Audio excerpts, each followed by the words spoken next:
নমস্কার বন্ধুরা, সবাই কেমন আছেন? আশা করি সবাই ভালো আছেন, আমিও ভালো আছি। তো আজকের বিষয় সনাতন ধর্ম কি? সনাতন মানে চিরন্তন বা শাশ্বত। তাই বিশ্বাসীদের মতে এই ধর্মের কোনো শুরুর সময় নেই। এটি সৃষ্টি যত পুরনো ততই পুরনো ধর্ম। ঐতিহাসিক প্রমাণ অনুযায়ী সনাতন ধর্ম কমপক্ষে 5000 বছরের পুরনো, আর ধর্মীয় দৃষ্টিভঙ্গি থেকে এটি চিরন্তন। যেমন ঋগ্বেদ অনুযায়ী, যা সনাতন ধর্মের প্রাচীনতম গ্রন্থ, তাই প্রায় 150 খ্রিস্টাব্দ বা তার আগেও রচিত হয়েছে বলে মনে করা হয়। কিছু গবেষক এটিকে 2000 থেকে 2500 বছরের খ্রিস্টপূর্ব পর্যন্ত পিছিয়ে নিয়ে যায়। সিন্ধু সভ্যতা, ইন্ডাস ভ্যালি সিভিলাইজেশন, এই সভ্যতায় সনাতন ধর্মের মতো দেবদেবীর পূজা নিদর্শন পাওয়া গেছে। এই সভ্যতা 3000 থেকে 2000 খ্রিস্টপূর্ব বিদ্যমান ছিল। সনাতন ধর্মের মূল ভিত্তি হলো বেদ। বেদসমূহ ঋগ্বেদ, সামবেদ, যজুর্বেদ, অথর্ববেদ প্রাচীনতম ধর্মগ্রন্থ। এটি ধর্মের নীতিমালা, আচার আচরণ, পুরাণ, মন্ত্র ও সাধনবিধির বিবরণ প্রদান করে। ঋগ্বেদ সবচেয়ে পুরানো, যা প্রায় 1500 খ্রিস্টপূর্বের আগে রচিত হতে পারে।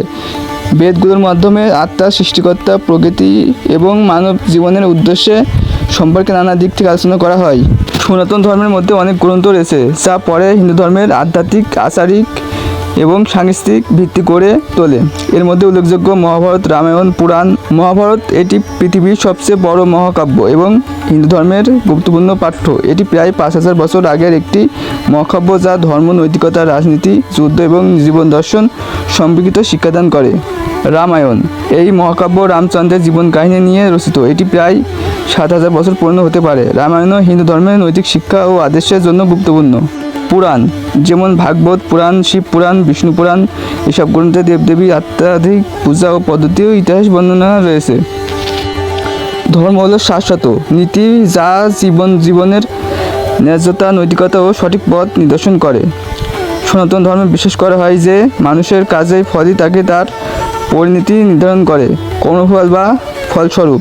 এই দৃষ্টিভঙ্গির মাধ্যমে কর্মের মাধ্যমে পাপ ও পুণ্য অর্জন করা হয়। মোক্ষ সনাতন ধর্মে বিশ্বাস করা হয় যে মানুষ জীবনের চক্র সংসার থেকে মুক্তি লাভ করতে পারে যদি সে আত্মজ্ঞান বা ঈশ্বরের একত্ব অর্জন করে।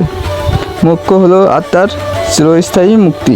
আত্মা ও ব্রহ্ম, সনাতন ধর্মের মতে আত্মা হলো অনন্ত, অচল ও শাশ্বত।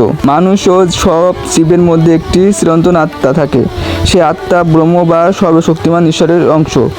ব্রহ্ম হলো সৃষ্টির মূল শক্তি, যা অসীম ও অদ্বিতীয়।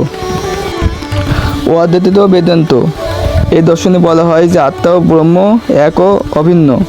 এই দৃষ্টিভঙ্গি অদ্বৈত অর্থাৎ একতা দর্শন হিসেবে পরিচিত।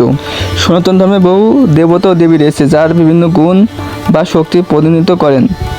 প্রধান দেবতা ও দেবগুলির মধ্যে রয়েছেন ব্রহ্মা, বিষ্ণু, শিব, দুর্গা, লক্ষ্মী, সরস্বতী, গণেশ।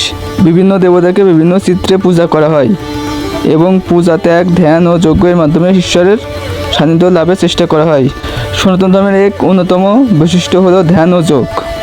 এই সমস্ত প্রাচীন আধ্যাত্মিক অভ্যাস মানুষের আত্মা ও ঈশ্বরের মধ্যে সম্পর্ক স্থাপন করার জন্য ব্যবহৃত হয়।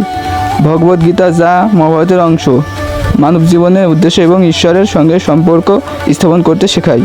সনাতন ধর্মের সঙ্গে সম্পর্কিত উৎসব, মেলা, পুণ্যতিথি ও পূজা বিশ্বের নানা অঞ্চলে পালিত হয়। যেমন দীপাবলি, আলোর উৎসব বা পরজীবনের জয় ও সভ্যতার প্রতীক। হোলি, রঙের উৎসব, যা রং ও আনন্দের মাধ্যমে একত্রিত হওয়ার বার্তা দেয়। শিবরাত্রি, শিবের পূজা বিশেষ দিন। নবরাত্রি, মহালক্ষ্মী বা দুর্গার পূজা। এ ধরনের উৎসবগুলি ধর্মীয় আচার আচরণের অংশ হিসেবে প্রতি বছর পালিত হয়। ভারত সহ বিশ্বের অনেক দেশে স্থানে বিশাল আধ্যাত্মিক ও সাংস্কৃতিক গুরুত্ব রয়েছে।